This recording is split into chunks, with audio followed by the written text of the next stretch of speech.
Hi everyone. In this video, I'm going to quickly show you how to set up a free Snowflake trial account.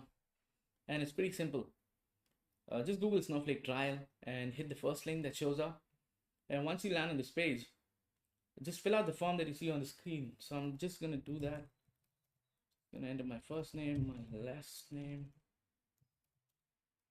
Make sure the email ID is genuine, obviously, because you need to activate your account. Company, you can actually enter whatever you want. I have multiple Snowflake accounts, so I'm just gonna not bother. Check this button if you do not want any newsletters, updates about their products and services. I'm gonna check it and click on continue. For now, let's stick to the standard edition. We'll go over what these editions mean and what's the difference between each of them in the next videos. But for now, just click on standard.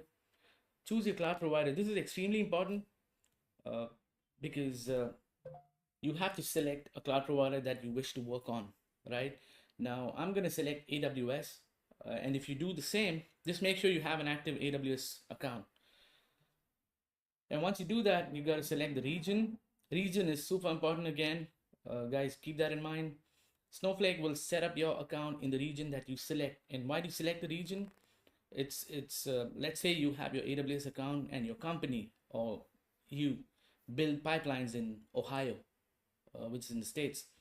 And if you select Frankfurt here, now that's going to be a little too expensive if you actually start building pipelines, because the point is to make sure both your cloud provider and your data warehouse Snowflake are in the same region because of latency, bandwidth, about data transfer, right?